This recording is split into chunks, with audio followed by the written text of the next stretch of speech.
Assalamualaikum warahmatullahi wabarakatuh. Alhamdulillahi rabbil alamin. Wassalatu wassalamu ala asrafil anbiya'i wal mursalin. Sayyidina wa maulana Muhammadin wa ala alihi wa sahbihi ajma'in, amma ba'du.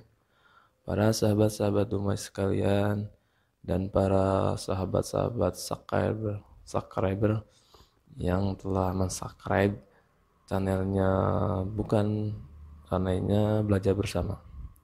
Saya haturkan jazakumullah khairan katsiran. Terima kasih banyak untuk para sahabat sekalian.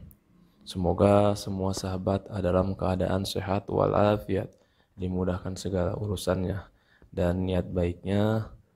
Amin amin ya rabbal alamin. Sebelumnya izinkan saya untuk melantunkan sholawat. Semoga dengan bersolawat kepada Nabi Muhammad SAW kita semuanya mendapatkan syafaat, juga dimudahkan segala urusan dunia maupun akhirat.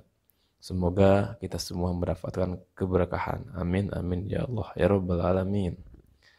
Allahumma sholli ala nabiyil hasimi Muhammadin wa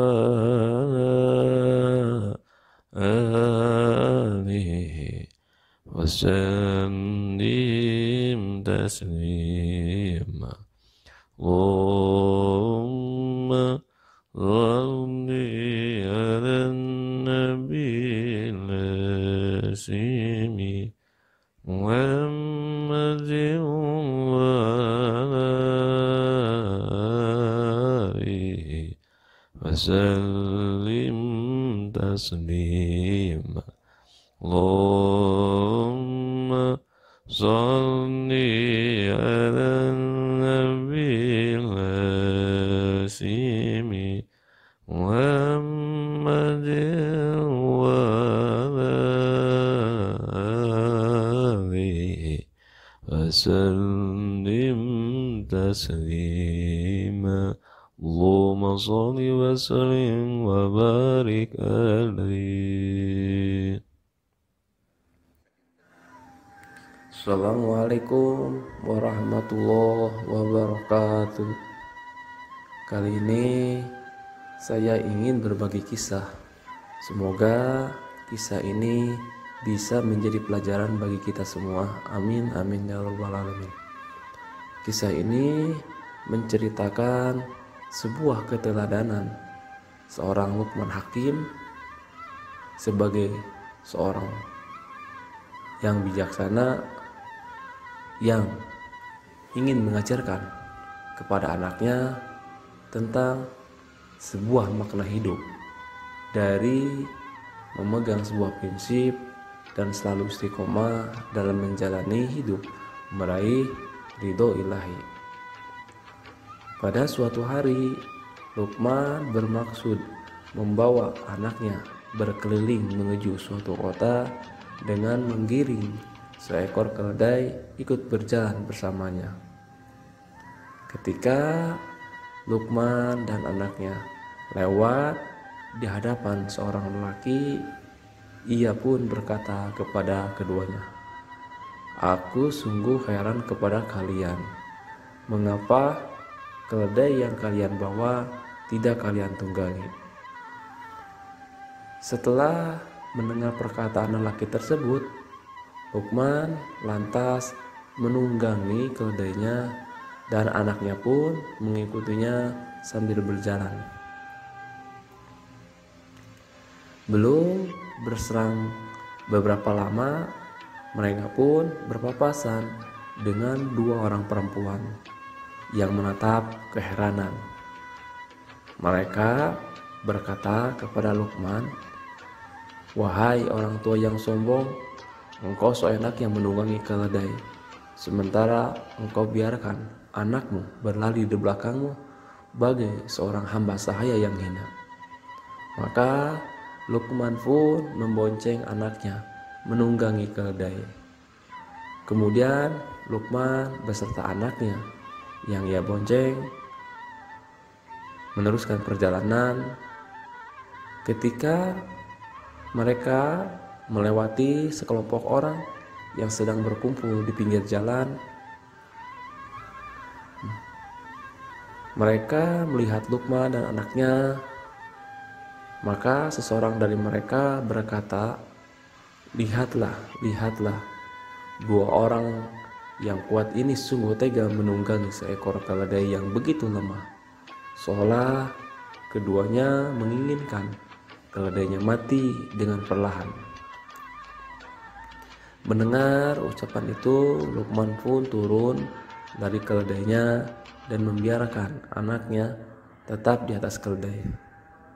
Mereka berdua melanjutkan perjalanan hingga pada suatu waktu mereka bertemu dengan seorang lelaki tua. Lelaki tua itu kemudian berkata kepada anak Luqman, "Wahai anak muda, engkau sungguh lancang. Engkau tidak malu menunggangi keledai itu, sementara orang tuamu engkau biarkan merangkak di belakangmu, seolah ia adalah pelayanmu." Ucapan lelaki itu begitu membekas dalam benak anak Luqman. Ia pun lantas bertanya kepada ayahnya, "Wahai ayahanda, apakah yang seharusnya kita perbuat hingga semua orang dapat ridho dengan apa yang kita lakukan dan kita bisa selamat dari cacian mereka?" Lalu Luqman pun dengan bijaksana menjawab, "Wahai anakku, sesungguhnya aku mengajakmu melakukan perjalanan ini adalah bermaksud untuk menasehatimu. Ketahuilah bahwa kita tidak mungkin menjadikan seluruh manusia ridho kepada perbuatan kita. Juga kita tidak akan selamat sepenuhnya dari cacian karena manusia memiliki akal yang berbeda-beda dan sudut pandang yang tidak sama. Maka orang yang berakal, ia akan berbuat untuk menyempurnakan kewajibannya dengan tanpa menghiraukan perkataan orang lain."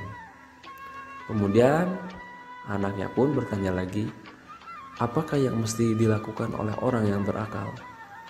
Luqman kemudian menjawab, "Benar dalam berbicara dan diam terhadap hal-hal yang bukan urusan kita." Bagaimana agar orang berakal bisa melakukan hal yang demikian, ayahanda? Karena orang berakal memiliki ilmu dan pengetahuan. Anaknya kemudian melanjutkan bertanya, "Bagaimana untuk bisa mendapatkan pengetahuan?"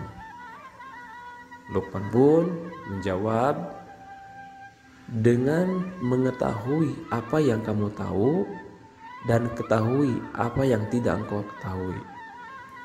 Orang-orang yang kita lewati tadi adalah orang-orang yang tidak memiliki pengetahuan dan tidak punya semangat untuk mendapatkan pengetahuan, sehingga mereka berbicara berdasarkan apa yang mereka lihat tanpa melakukan tabayun terhadap kita. Orang yang berakal dan berilmu pastilah menjaga dirinya dari keburukan. Anaknya pun kemudian bertanya lagi, apakah yang dapat merusak diri manusia pada awalnya? Lalu Luqman pun menjawab, lidah dan hati manusia, dan keduanya juga yang menjerumuskan manusia kepada kehinaan. Semoga kisah ini dapat menjadi pelajaran bahwa kita jangan mudah menilai sesuatu dari salah satu sisi tanpa kita cari dulu fakta yang dapat dipertanggungjawabkan dengan penilaian itu. Semoga bermanfaat. Assalamualaikum warahmatullahi wabarakatuh. Allahumma salli ala nabil hasimi Muhammadin wa ala alihi wa sallam. وسلم تسليما اللهم صل على النبي الناسم محمد وعلى آله وسلم تسليما اللهم صل على النبي الهاشم محمد وعلى آله وسلم تسليما اللهم صل وسلم وبارك عليه. Assalamualaikum warahmatullahi wabarakatuh. Assalamualaikum warahmatullahi wabarakatuh. Alhamdulillahirabbil alamin.